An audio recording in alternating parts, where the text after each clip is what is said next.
présenter mon projet qui s'intitule l'arbre à basket. Donc le plus simple, c'est de montrer la photo, de vous montrer à quoi ça ressemble. Au niveau du sol, ça ressemble à un panier simple de basket, mais après, dès qu'on remonte, on a deux paniers à 1,50 m de hauteur, puis un troisième panier qui est à un peu plus de 2,60 m, correspondant au panier pour les 7 à 11 ans.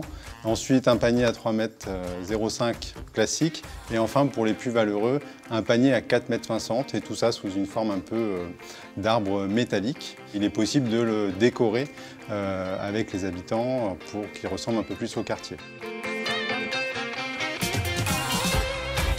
En fait, moi j'ai vu cet arbre à basket réellement lors d'une visite sur Nantes il y a 5 ans. Et puis depuis, ça m'avait un peu marqué. Mon fils fait du basket. Et pour trouver un terrain de basket, on se dit toujours qu'il va être pris par d'autres, par des équipes. Et je me disais qu'un objet comme ça permettait à tout âge de pouvoir se dire qu'il y aurait bien des paniers qui seraient disponibles, de pouvoir aussi voir les autres jouer et jouer avec ses enfants de tout âge.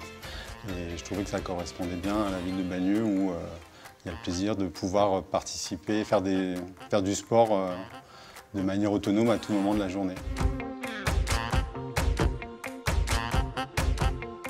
C'est un projet où du coup ça permet d'avoir justement des générations de basketteurs différents, de niveaux différents, d'âges différents.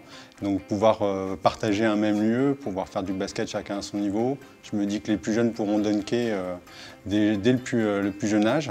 Et donc c'est pour ça, et je trouve que c'est un objet aussi qui attire l'œil. Et pour certains peut-être en tout cas de revenir, ou en tout cas curieux de voir ce que c'est que l'arbre à basket, sachant qu'il est prévu qu'on l'installe à côté de la halle Janine Jambu, dans le sud de Bagneux, qui est à côté du gymnase aussi où les basketteurs viennent s'entraîner régulièrement.